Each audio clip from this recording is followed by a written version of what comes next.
It's Well Sly, and today we're doing a video review on the quansheng uv-k5 handheld transceiver radio. What can I say? I'm going to try and scroll this up to remind me a few bits. This is their website. And when I first bought this radio, I thought after 2 days, I'm going to shoot it down the range, put a few holes in it, try and destroy it, or I was going to make a video of me driving over it in my Land Rover, because my first impressions of this radio, I really didn't like it and regret buying it. 18 quid all in, including postage from abroad, China somewhere. Cheap Chinese radio, and I thought this is worse than any Baofeng I've ever had. A few years ago I used a Baofeng GT3 TP, which I don't actually think is a Baofeng. I think it's a clone of a Baofeng.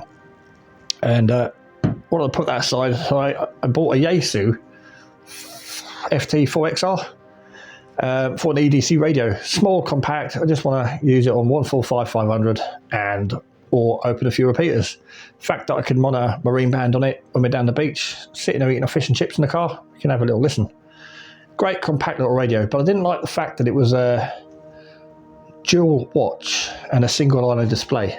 The Baofeng is 2 lines of display and dual receive. Now there is a difference between dual receive and dual watch, and when I'm at work driving around in the car, the works car, we can't install a radio, so I take the handheld to work, and I do like to listen to either a local repeater or I like to monitor 145-500, and I can't really do that on the Yaesu.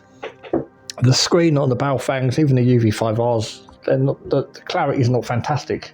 At a glance, you know, this thing's on the dashboard, it's not the best of screens.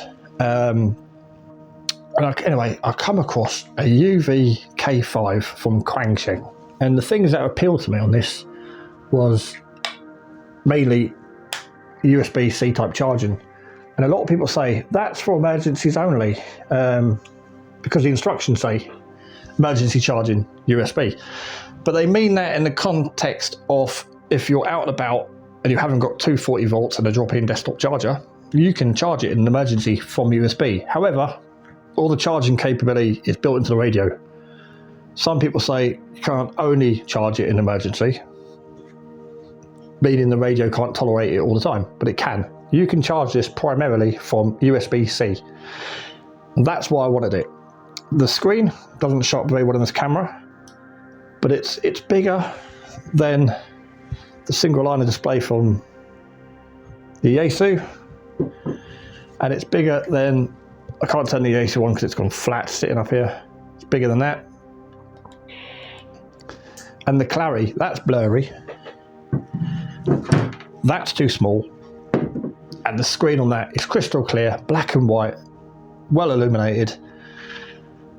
And it's fantastic. And that's the main reasons I wanted the radio. Dual band, USB charging, dual band, dual monitor, and 2 line of display. And when I got it, I thought the RX was terrible, the TX was terrible. We've got 3 repeaters I can open up around here, all over 15 mile away. I can open them with both these radios. I can receive and open local repeaters. Something switched on, turn that off. This won't open any repeaters in my area that the other 2 radios can. If they're in use, I can barely hear them. You know, you have to move your radio around. Those other 2 radios work anywhere in this house. This one doesn't. And it's down to, could be down to the antenna, but we left it on the stock antenna. We actually tested it on all the antennas I've got lying around. Diamond antennas, telescopic antennas, Yaesu, Baofeng, several different manufacturers. I've got, I don't know, tried about 9 antennas on it, and it was still horrific.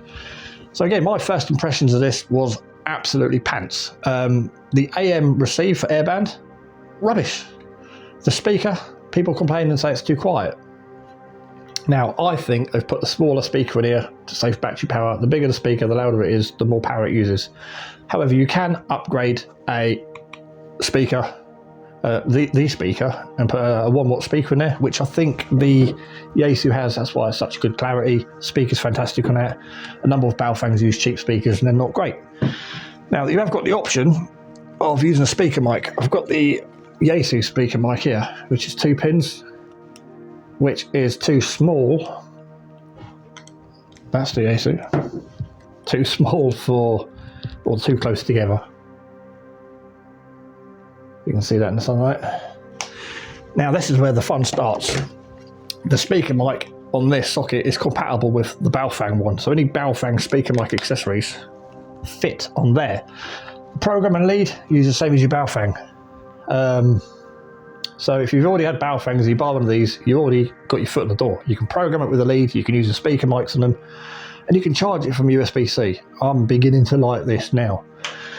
Despite the RX and TX being terrible, AM airband being rubbish, it's got on it receive from 50 to 76 megahertz. You can receive 2 meters and 70 centimeters, but you can receive 76 all the way down to 50.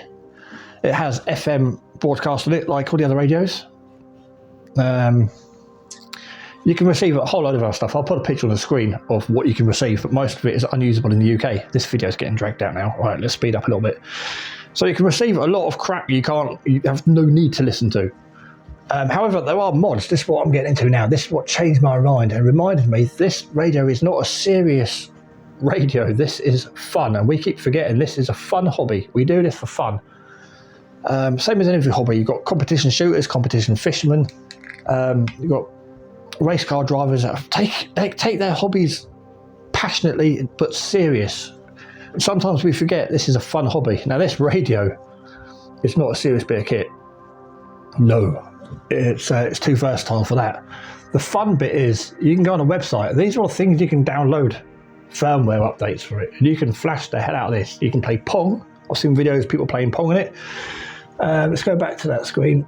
Yeah, the receive 50 to 76. You can flash this to transmit, but if you transmit on 50 to 76, we're talking milliwatts or microwatts.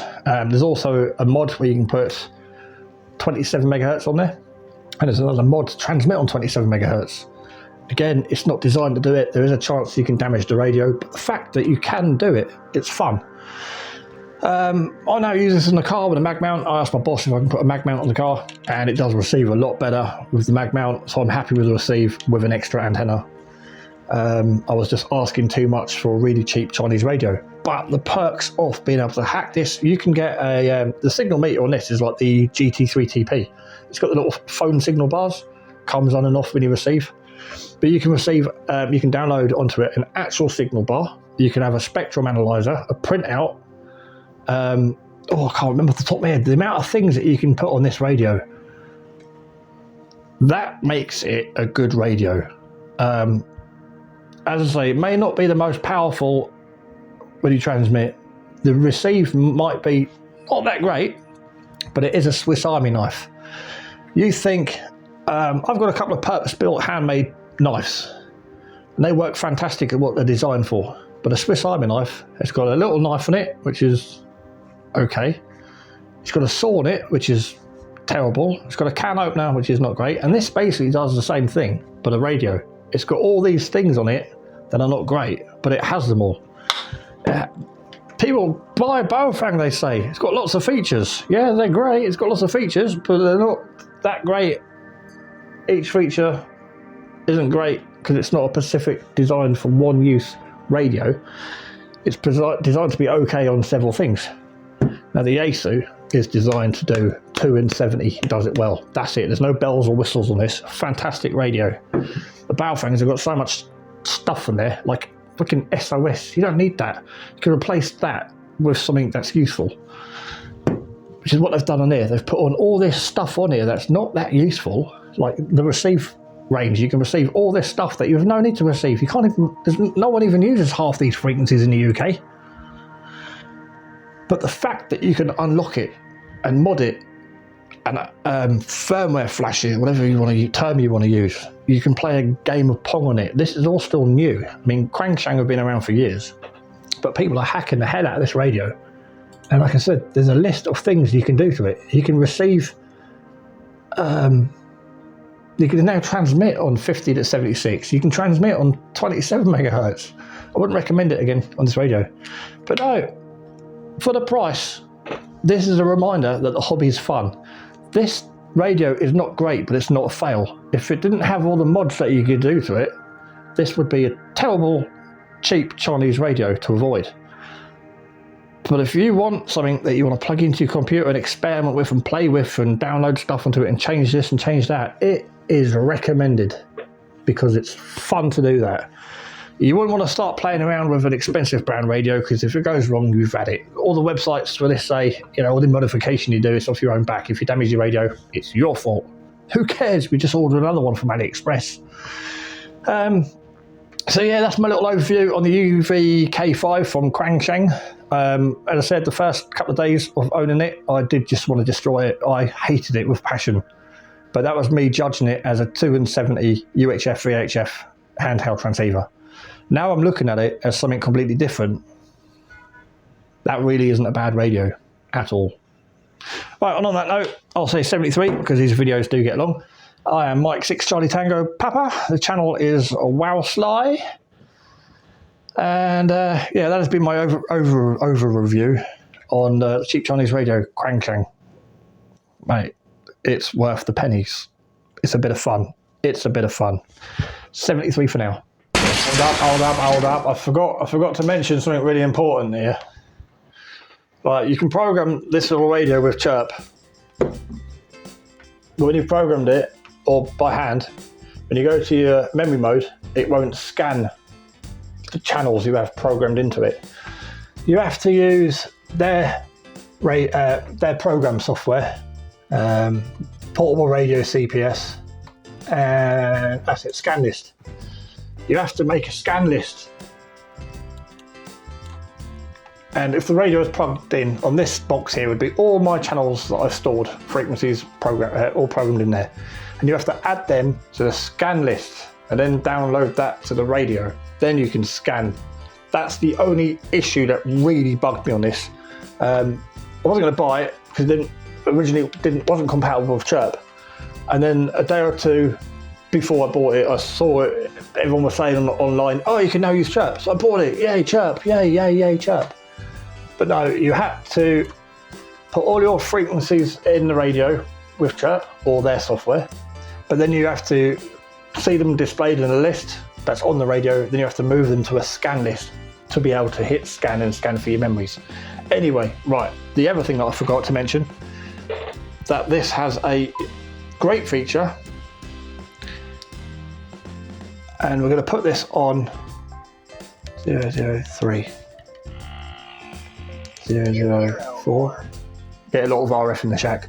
Right, this scans frequency and CTCS tones. So if I see someone over there with a handheld radio, and I don't know what they're transmitting on, so that person's transmitting on this radio, push menu function, it's now scanning for frequency and CTCS codes. And I'm holding this down, transmitting and still talking. This is still scanning. It probably won't do it because it doesn't like the radios being this close. Takes a few moments to do. Sometimes it's quicker. Scan failed. Too close, whatever, it's something wrong, it's something I'm not doing right.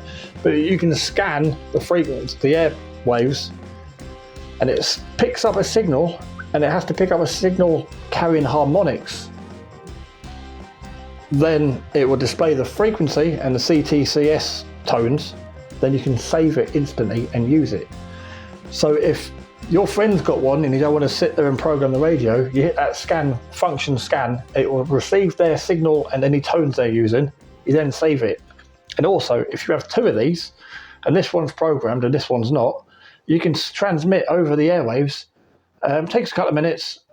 Everything that's programmed to one radio, you can clone it to a second radio wirelessly from radio to radio. That's also a good feature because we've all got multiple Baofangs, and if we get multiple of these, once one's programmed, you can send from one radio to another to clone it, as well as receive a signal and the CTCS tones. Right, so that's the three things I forgot to mention.